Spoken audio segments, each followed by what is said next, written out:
to be back for our next presentation. Waiting for my co-presenters for this session. Hope everyone had a nice break. We're working on technology. It's kind of funny, we're doing a hybrid type of a symposium, so we're learning on the go. This is a really good thing. I'm taking lots of notes about how we're doing the work that we have today. So, as we're moving into our next session, I hope that everyone's comfortable at home as well as here at the WMU Vetzer Center. Our next session is the Edison Early Childhood Education Career Pathway. It's a project that we're working with collaboratively in the neighborhood. You already know who I am, so I'm going to allow my co-presenters and our Friday Awesome friends to be able to introduce themselves, and then we'll get into our presentation. So first, go. Hello, everybody. My name is Nichole Blum. I'm with YWCA Kalamazoo, the development manager there, overseeing a strategic focus area that is improving the lives of children. And good morning. My name is Goodwin. I'm the executive director for Child Care Resources. Here in Kalamazoo, we cover 8 regions where we work with child care providers to be the resources that they need to continue with quality child care. Great, excellent. So our session, if everything works out well, that's not it. How was advancing? There we go. Our objectives for today, we have 3. We want to provide some sustainable strategies on how to build a career pathway that could be in present and continue to work over time. Then looks at what employers need for early childhood education, as well as the type of credentials that you need to attain on your way to becoming an early learning professional, and connecting it to the academic instruction that many of us in adult literacy, ESL, GED instruction have, but most importantly, adding some additional supports to help those adults along the pathway be successful. A lot of times when adults join this journey, they're going to need a little bit of help. We want to make sure that they have what they need. The second is we want to talk about how you build the collaborations to make something like this work. There's not one organization that does it by itself. We would have tried this even with a few. We would be struggling and foundering instead of thriving in the Edison neighborhood. We want to talk about how you could take all those efforts and drive them toward career-focused outcomes that lead to family-sustaining wages for those who are on that path.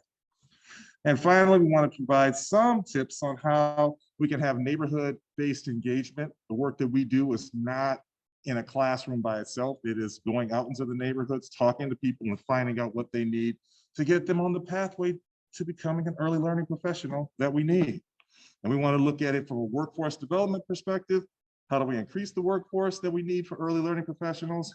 Who are we looking at? We're looking at those non-traditional candidates, many of us, those who don't have a GED yet, those who might not be fully fluent in English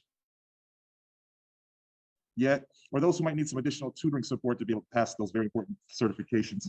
And then also looking at it from a community development perspective. What happens when you work together and you're creating this pathway where more people are coming into the workforce, working as early learning professionals across childcare sites, but in a neighborhood? What happens to that neighborhood over time? So first, we're going to hear a little bit about how this started through Nichole's memories. Yeah, so it's really important to talk about how this all started and how it came to be, because this didn't just happen overnight. There's a lot of layers to how this came about and a lot of time.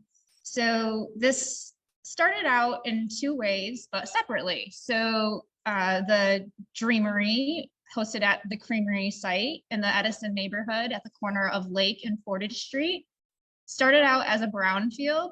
The city of Kalamazoo was interested in developing. It was where the former creamery was. There was a tear down of the building, and the city of Kalamazoo did some checking in with the neighborhood on what they would like to see there.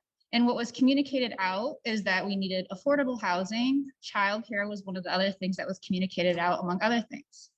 So that happened and started about 10 years ago, and all of those conversations were going on there. Somewhat simultaneously, about 8 years ago, Dr. Grace LeBoima came to Kalamazoo and became the CEO at YWCA.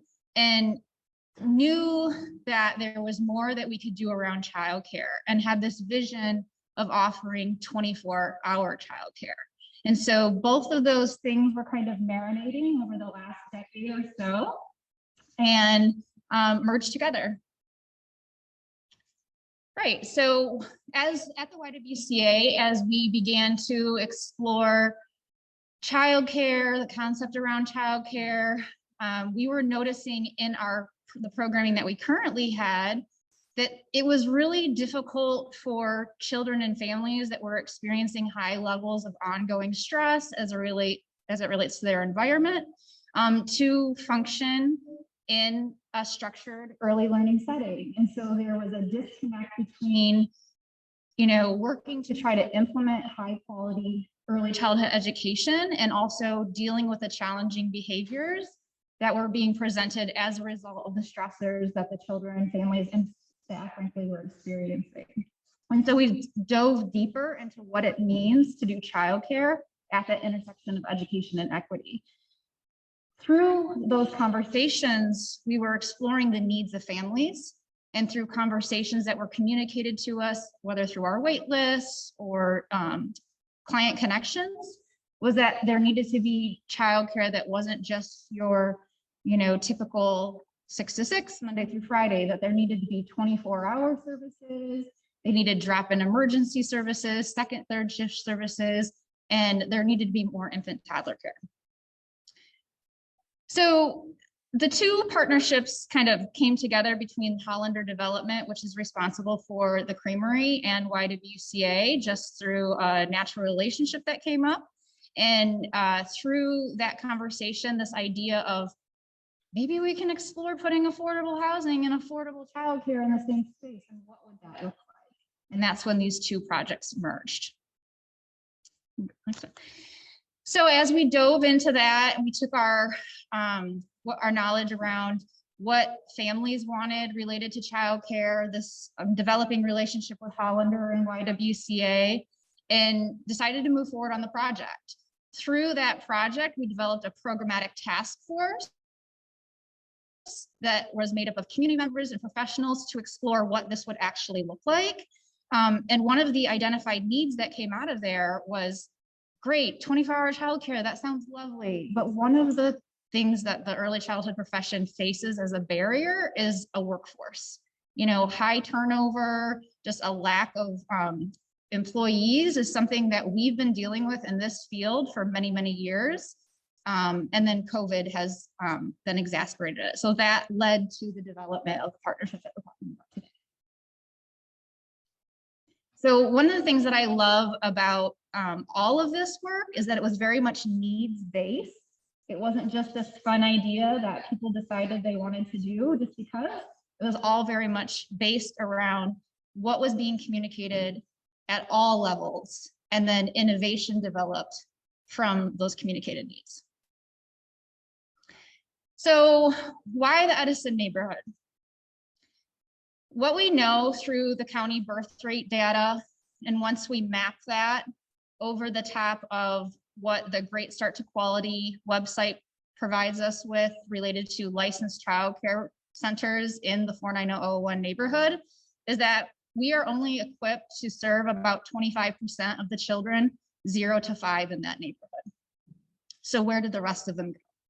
There is a huge need for childcare. And so that was one reason why we decided that this made sense to move forward in this specific neighborhood. The other thing that we're recognizing is that a double gap exists for families. It's not just that there isn't enough childcare, it's that families can't afford the childcare that is available, or potentially any new childcare that were to open. Another thing that we're recognizing is that even if families or community members wanted to open up in-home childcare, that navigating that system to opening up the childcare is very complicated. It's also unaffordable. So when we look at what childcare looks like, we have to kind of look at what the quality of a childcare looks like. So what we want to do is, with childcare resources and our partners, we look at what is quality with our childcare providers. And so we look at it through the eyes of the child first. We need to look at, feeling accepted, having friends, responsive adults, being emotionally and physically comfortable, and having a variety of fun. So when we look at that, we have to, as we build these childcare, as we built the Dreamery, as we built our other programs, we have to look at it through the eyes of the child. And then we have to look at it through the eyes of what our parents want. And that is safeguard for our child's health and safety, especially in this COVID time. We're looking at, is our child happy? The program is conveniently located and affordable. And that's really what the Dreamery and the Edison was really looking forward to. Incorporating tangible school readiness activities. Are there things there to help our children continue learning, and one which their family's culture and child's abilities are respected. And that is really a huge one. And then we need to look at it, what does the components of high development. So we look at the developmental of the equipment. What is our teachers, adequate teaching staff, safe environment, small group sizes, so we're not overly extended, the parent to teacher ratio, family engagement. What is going on in the child care to make this a family-oriented provider program that really brings all three of these components together to look at what quality actually looks like. So the funny thing is that you're hearing about childcare, and we're an adult literacy program. We work with parents who struggle to read, but one of the biggest barriers that they have to coming to class is quality childcare. I get a phone call from a mutual friend of ours, Tom Richardson, says, you need to talk to the YWCA. There's really great things going on. I said, oh, really? It's like, yeah, you need to talk to this person named Nichole.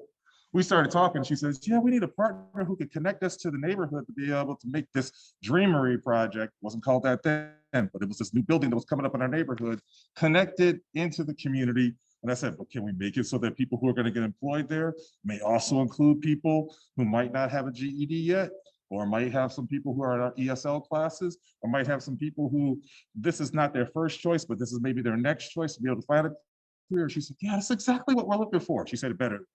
So we said, well, if this is going to happen, we need to put together the components in a way where it can stick, and we can start to put together partners that can help everyone along this career path.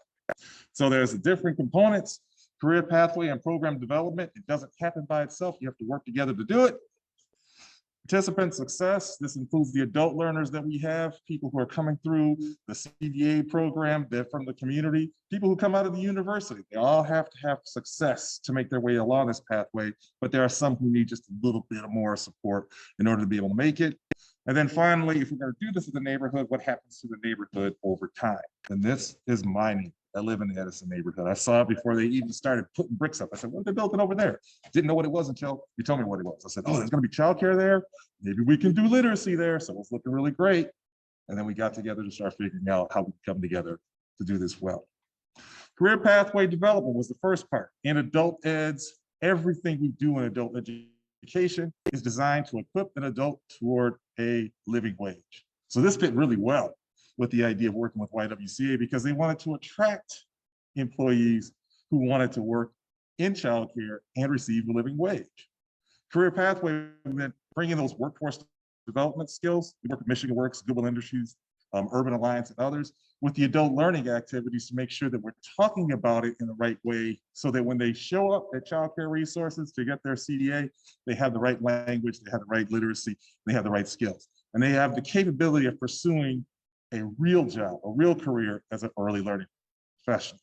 This is not babysitting. I mean, this is something that they become a true qualified professional, and it can happen for the adult learners that we serve. That's the thing that I think is great. We saw that it actually happens.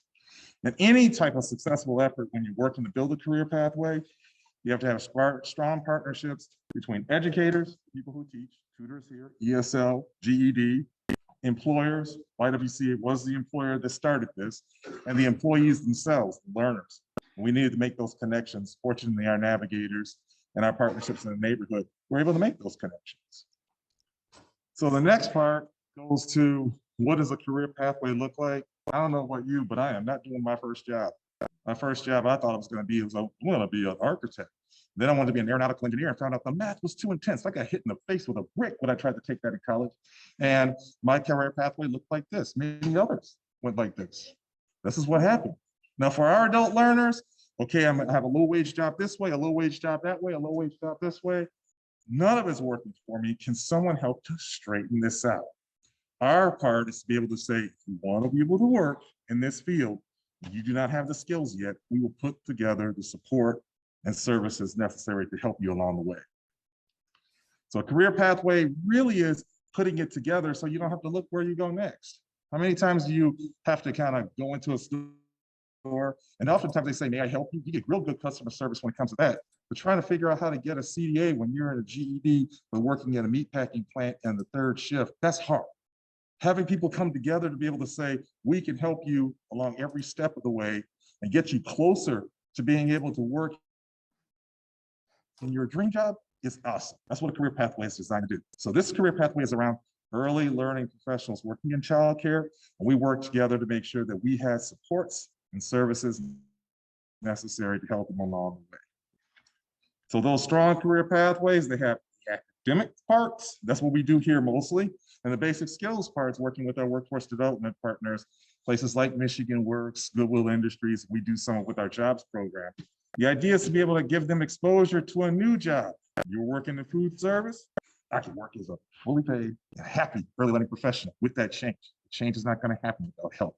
You can retain your present job. So you just got into this new place, working at YWCA's wonderful Greenery in Edison. You want to stay there, it means you have to acquire skills and keep skills. And you want to be able to be good at it, increase productivity.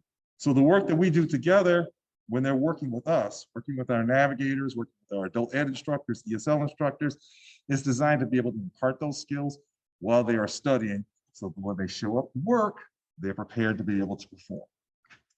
We have different types of work. If you work in adult ed, these are things that are pretty consistent. Our strongest partner is Goodwin Industries. We have the adult education and training program. Kim Holler is in the back, she runs it. And this is in the same neighborhood. So you can study and get your GED, but also work on this career path. We even have in the same building a little Scottish Child Development Center, early learning professionals. They can get studied along that way. Doing GED, basic ed, ABE, adult literacy, digital literacy, all that is there for those who need it. But then you might need some additional support. Many of our learners, they need extra help in these areas. We call it the circle of support. This is something that we learned from Kim when we started the navigation strategies. Is the biggest barriers are childcare. You might have education barriers, as in I don't have my GED yet. You might have employment barriers, as in my job schedule doesn't work with my GED schedule, and I can't even get in time with childcare resources for the CDA. You might have financial gaps. You might have health concerns, housing concerns, transportation concerns. We have navigators that help to address those so that you can be present for your learning. So if you add all these things together, maybe you might be able to have people who can make it along this career pathway without that much help, but also include those who might need some additional help. And I was looking primarily at people who don't have a GED yet, may not have that much work experience in this particular field, or might be working on English fluency along the way. So participant success, we want them to be successful, but it's around a specific type of learning. And April's going to walk you through what that looks like, because we're going to take a person from a GED, ESL, the community at large. Now they're going to have to go into the formal structure of becoming proficient as a CDA and through their apprentice program. So when we look at this, the whole project, Childcare Resources was approached about 4 years ago, 2017, we were approached by a variety of different childcare community members to say, hey, we need to do something to help our childcare providers get on this professional pathway. Because once, as Michael said, they're not babysitters. This is a childcare, this is a profession. I mean, if you can budget and you can hire and you can, fire, I mean, you can do all these things and run a business, you're a professional. So we need to show how that looked like.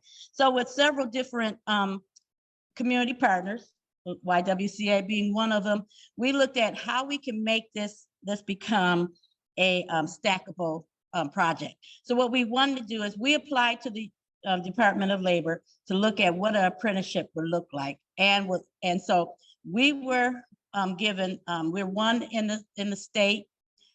We were actually the first in the state to actually do an apprenticeship connected to child care.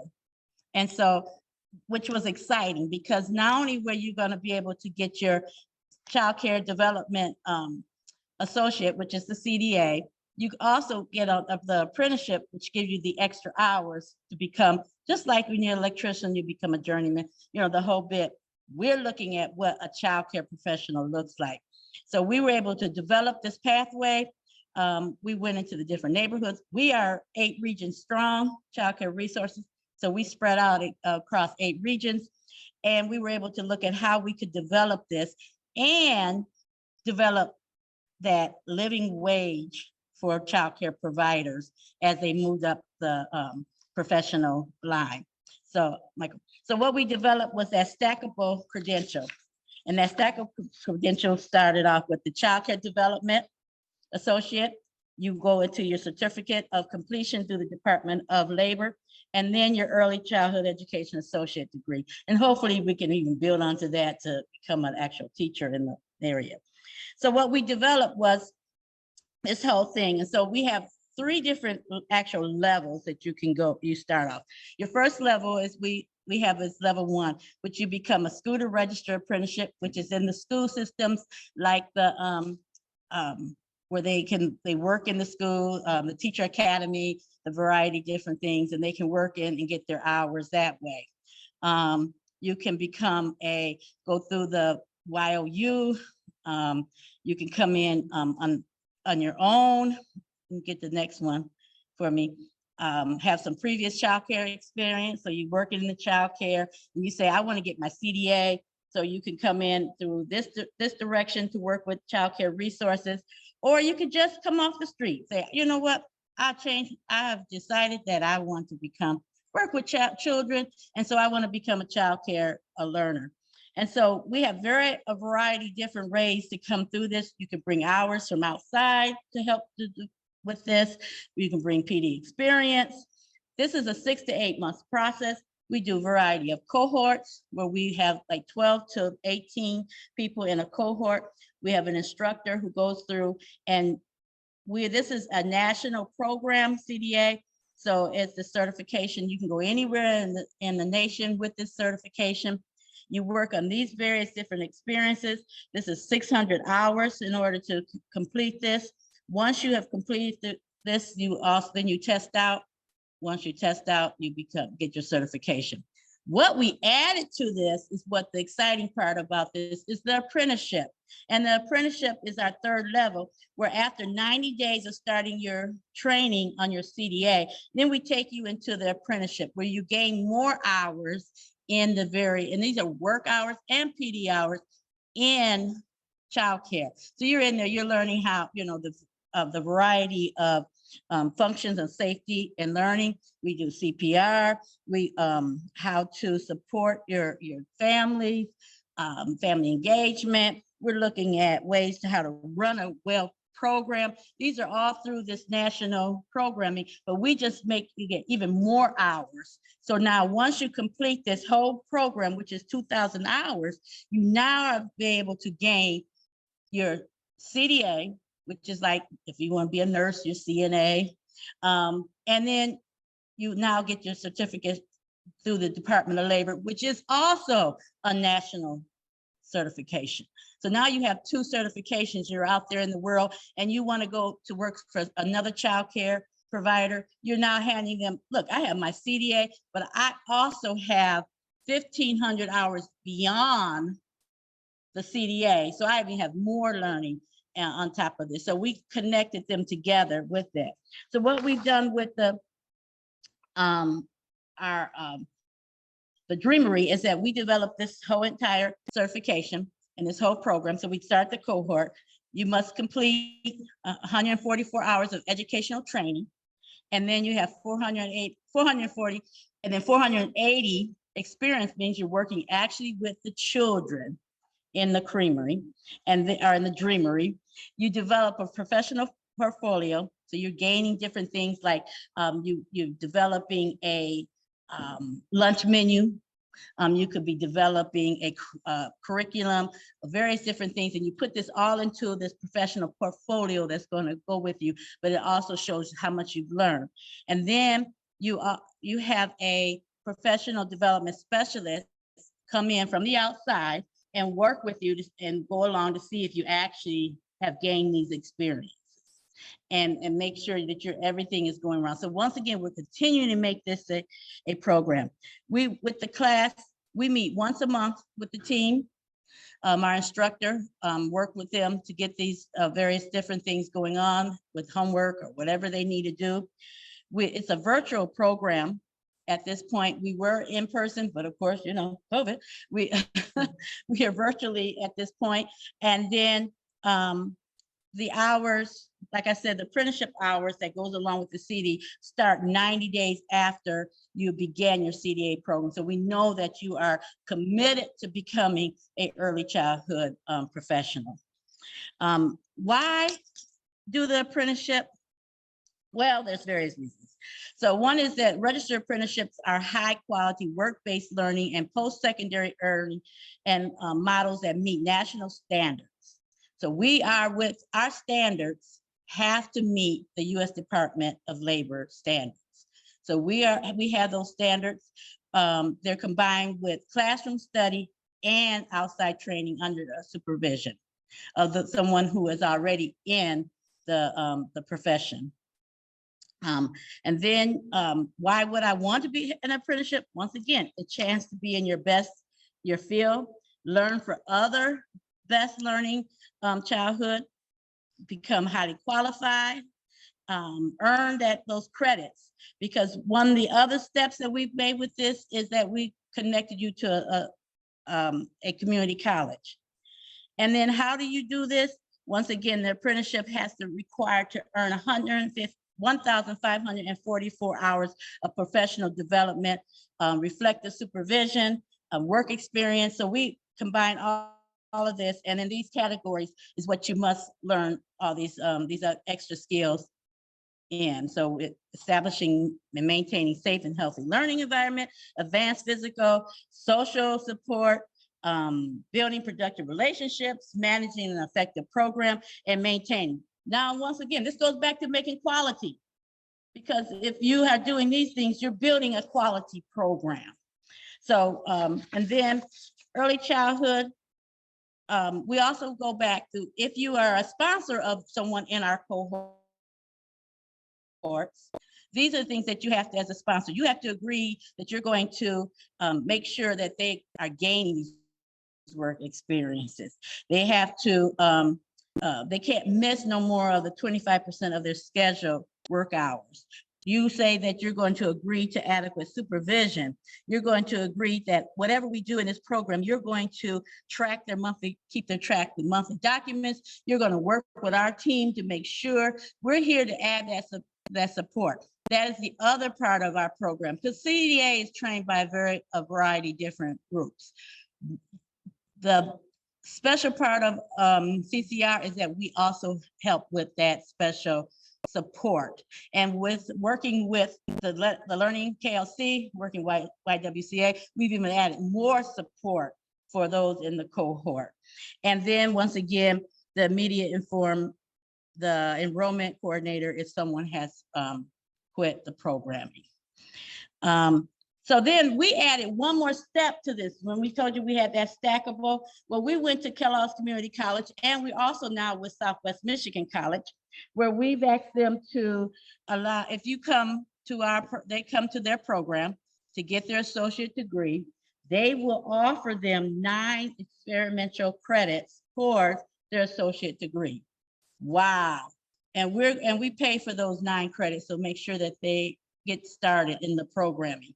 So now we've even added one more credential to this. So we've added those stackable credentials to hopefully that success is even more, and they feel even more like a profession. So with adding KLC to it, we got the their group, we're building these early childhood professionals and giving them those skills that they need.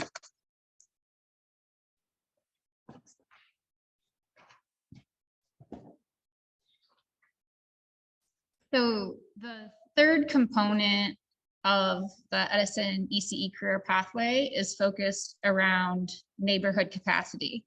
This is another piece about this collaboration that I truly appreciate, because it's not just about the participants, it's just not about childcare providers getting staff.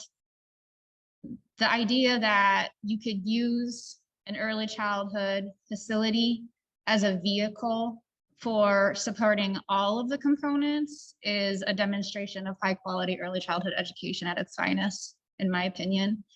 The idea that this work could develop out the neighborhood capacity, it has a ripple effect to it. So, you know, we're creating opportunities for multi-generational learning with the Literacy Council taking the lead and demonstrating what that looks like for us. We're helping professionals gain credentialing through our partnership with CCR and at the Dreamery and through the mission of the YWCA to eliminate racism and empower women. We're embedding our work and what that looks like, not just for the folks inside of our building, but for the folks around our building as well. So I want to be honest in all of this. And when the idea of needing to get more professionals than were available to us at the time in order to expand YWCA's early learning and childcare services came up, we spent about 30 days figuring out how we were going to do that ourselves and quickly realized this is not our skill set, and reached out into the community to figure out who would want to join on this journey with us. And Michael shared our conversation on how that took place. But as we gathered our thoughts around that, we quickly realized that based on our missions, based on the idea of embedding this in neighborhood capacity beyond just, you know, getting child professionals, creating learning experiences, we needed to put together a structure for what this is going to look like. So we started all of this out as a pilot. Like, let's test this out and see what happens. And what we realized, in order to make this work, so that it wasn't just about credentialing, so that it wasn't just about having employees to do this expansion, that we needed the structure that we needed to put together, it needed to include a community-based organization that was embedded in the neighborhood that we were going to be working in. YWCA would be there. YWCA is known in the community, but specific to the Edison neighborhood. We were new, and we wanted to work with a partner that already had trusted relationships and a partner that could provide wraparound services and supports to the folks that we were hoping to bring on as employees, because we knew there was a lot of needs. And childcare providers are well prepared to support their children and their families. But today, there really isn't a whole lot of structure around how do we support our employees in the same way that we support our children and our families. So our partnership with a community-based organization that was focused on adult learners and the wraparound supports was really, really important. And that's where the Literacy Council comes into play. In this partnership, Southwest Michigan Child Care Resources acts as the credentialing agency, which was also really important in this. And the other piece of it that Michael also talks about in his work that is often missing is an employer that is committed to the employment of the individuals going through the adult learning channels to provide a living wage, full-time employment, not after the credential is received, but at the onset, at the beginning. And so that was a commitment that was really important to say, hey, you don't have to jump through hoop A, B, and C, and then you get to this. It was a commitment from the beginning, which we found to be critical. So strategically, even, beyond YWCA saying we can't do this alone. In the last slide, you saw there were little bubbles along the bottom. Even the three of us, the Literacy Council, YWCA, and CCR, we know we needed more support, and we had more support. We also needed to be able to articulate that. And so we have we have a variety of partners in this work that have communicated to us what they would like for their roles to be in this work. And so we have our strategic partners in this. This is Western Michigan University, the Kalamazoo Promise, the Early Learning Neighborhood Collaborative of Kalamazoo, Shared Prosperity Kalamazoo, and Van Buren Intermediate School District.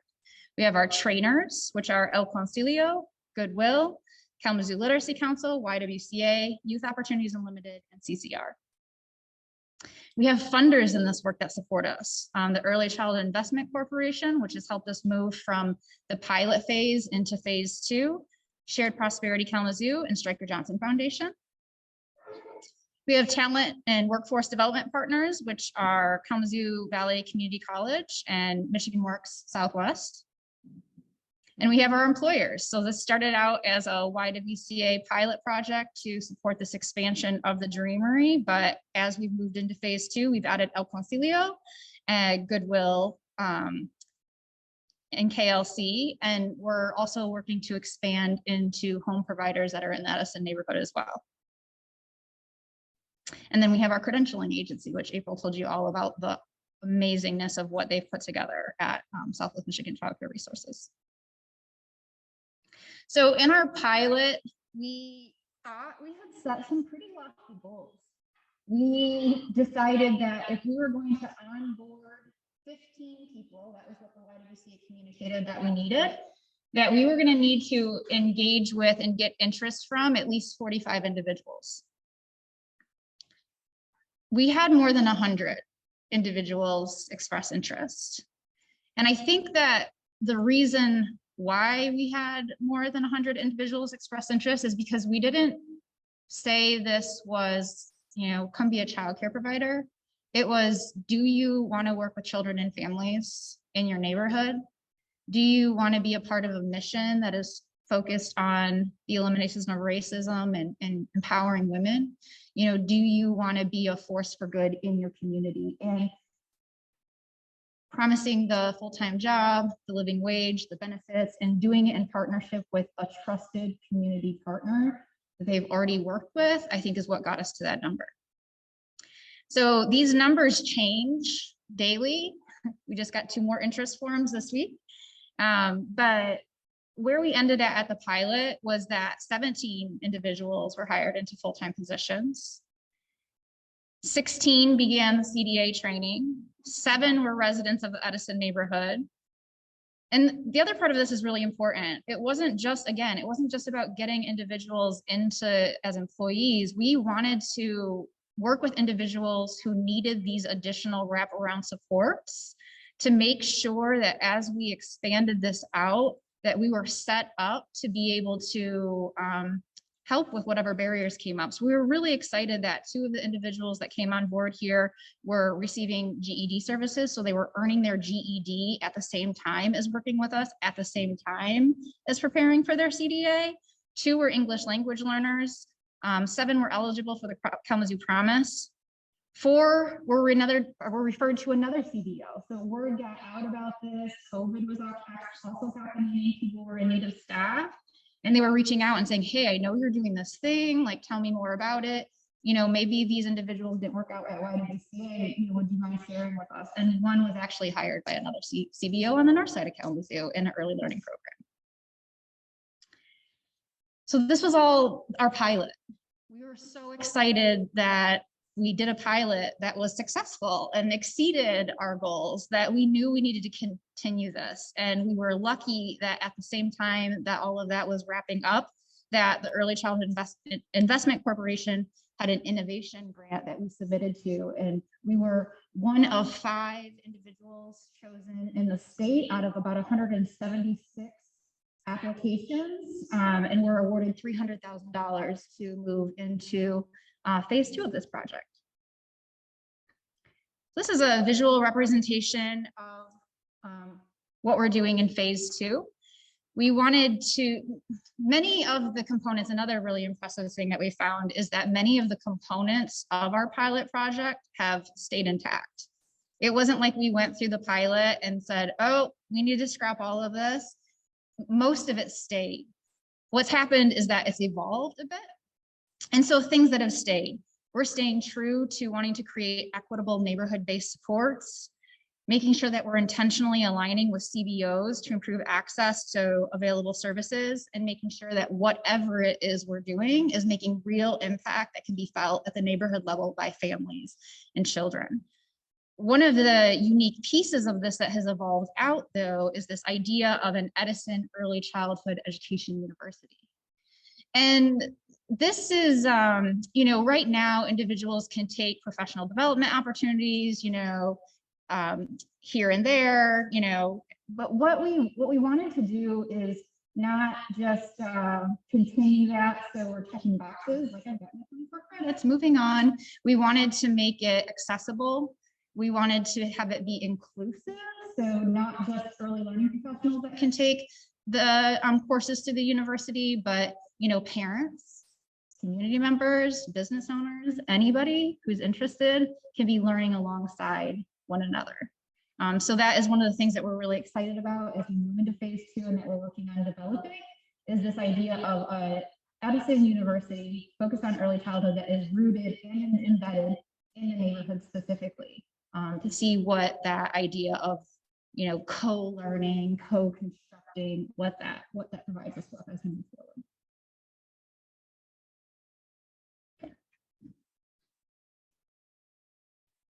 So again, the part that gets me most excited is we're all working together and we have pathways for people who might need some additional help in this room. And for those who we work with in adult literacy, we have a clear path. You saw it. There's some people we saw with our tutors, people who we've worked with our ESL instructors who are employed and making their way along this pathway.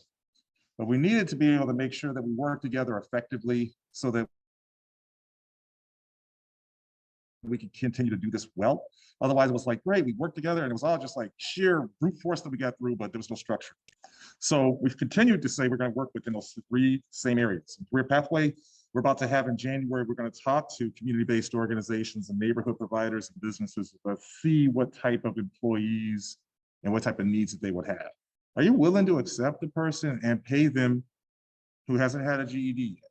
That's been a big, big thing that we've been talking with employers, because many of our learners, I'm trying to take a GED, I'm working at a part-time job or a lower wage job, and you want me to do what? Also get a CDA? Well, we need employers who say, I will employ you early. You can still take your GED classes, ESL classes, and make it along the way. So we want to talk to those employers and community-based organizations to see how that works. We want to make sure we have groups that are together to make sure that our services don't bump into each other in bad ways. Instead, they blend together nicely to support more learners, more employees, and more participants in the community. And we want to make sure that we're evaluating every step. Is this working? What can we do to make it better? In participant success, that wraparound support is very important. Youth Opportunities Unlimited works with those who apply to this career pathway if they are 18 to 24. We work with those who are above that, these adult learners. And Rose is our adult learning services navigator, but if they're ESL, English as a second language, we have Jackie who works with them as well to make sure that there's enough wraparound services. If they're moving into GED, Kim has wraparound services and is our tier 3 navigator, training navigators, but also to get them into GED programs all at the same time. And we want to provide training and professional development along the way. Why do you have to wait till you get your GED before you get your next credential when you get them at the same time? So we're trying to do it in a way where you get there quicker. We want to provide credentialing for 10 new people to say, if you want to make your way, you have a way to do it. And then we want to make sure that we're actively getting more people to do this work in the neighborhood level, these early learning professionals. We want to support recruitment at the neighborhood level, and we want to make sure that we have more participation from businesses to do what the YWCA is doing, El Concilio is doing, Goodwill is doing, making the commitment to pay a living wage to people on this career path. We do have groups. I'm not going to tell you all about them, other than they meet pretty consistently. Our workforce literacy group, they work together to make sure that our adult ed, basic literacy, workforce, all that works together. in terms of curriculum. Our parent literacy forums, they work to make sure that we're teaching multi-generational learning practices so that parents and children can learn together. HR small group is working on the details of how do you make sure that the data works, the HR practices work, and that our support, everyone's in agreement about how we're going to support these learners. And on Fridays, except for this one, we have our Friday awesome meetings where we continue to have this conversation on an ongoing basis. How can we do better? How do we support new partners, existing partners to get what they need? These are some of the words of our early learning professionals. And as they come to CCR, let April share some of the words that they have. These are people, they just had a celebration. They said, oh, great, let's talk about early learning professionals. I'm going through it. These are some of the things that they said. Some of the things that we heard from our employees at the Creamery, Dreamery. I have to admit, they're changing that name to Dreamery, which I think is very exciting. But the Dreamery at the Creamery, how about that? So some of them said, you know, we are here to help build the program from ground up. They were excited about that, and it's really inspiring to be at the program. Another one said, I believe in investing in the future and the future of children. And that's really important. If you're going to work with children, you have to have that belief. And I know that I'm teaching the next president. How about that? The next doctor and lawyer. And I think that's another important aspect. Another thing they said was the Career Pathway program allows some of us to get an education and training without having to go to college. And, you know, not everybody is college material, but we are hoping that once they get their CDA, they get this training, they will look to say, well, maybe, you know, I might be able to go one more step, and we have that support in place. The program helps us to improve our own child care skills. Once again, building that so that they can build that high quality programming. Another person said, I love helping the kids develop instead of just watching them. I love being here, able to help them learn in their own special way. Once again, they're looking at what not only is the quality of the program, but what our quality of our curriculum is, so that we build that special time for those children. And the last being here means a lot to me, because shaping a young mind and giving them the tools they need to succeed starts early. Once again, one of the things that I continue to say is that it starts in the womb out. So when we bring in those babies, those infants and toddlers, we have the mindset, we have the curriculum to be able to grow that child from infancy all the way up. And we give them lots of love and attention and affection. When you see that they're absorbing it, you know that you're doing the right thing. And so many times children come into these programs and they lack sometimes. Parents, you know, we're running all the time. So we're not able always to give them every hug, every attention they need. But if you can come in and you know your child is getting some of that extra attention, the extra love, that's going to make that child even more successful in their learning. And by us giving the attention to those child care providers, those extra supports, we are even making them more successful. So we do want to open it up for questions, but I do want to put out a very direct appeal. If you are working with an adult learner who says, I really would like to do something else, and it might be great to be able to make an impact with families. I mean, I don't have my GED yet or anything else, but this might sound good. Send them to us. Some of those quotes came from learners that we saw in our literacy center, the GED programs. Some of them, they came through our ESL programs with our ESL instructors. They're coming from our neighborhood. It is possible. So this is not one of those things that's far away from your learners. It's something that can happen for those who you are working with now. So if they feel like they want to make a difference and feel supported and join something special, this is the right place to go. With that, we'll answer any questions that you might have about this process and this great thing that we're doing around the Edison Early Childhood Education Career Pathway. Any questions?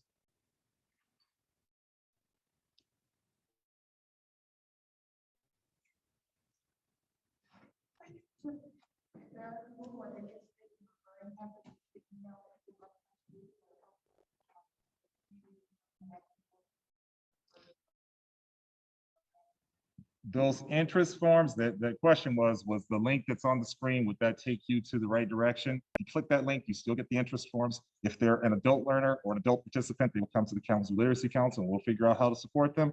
And if they're a young adult, Youth Opportunities Unlimited. So that link as well. And we have direct emails. Once you make that contact, our job is to follow up to make sure that you get to the right place.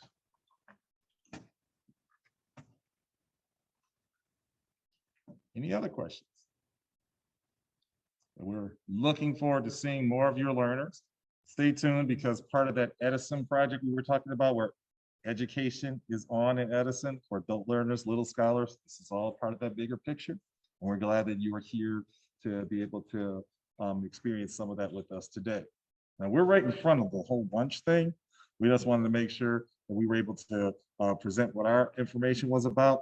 But after lunch, we'll have some additional presentations that are going to continue our work in adult literacy research and training and its connection to other forms of learning, early childhood education, parent literacy, and so on. So we're about to take another break for lunch, and then we'll be back, I believe, at 12:45.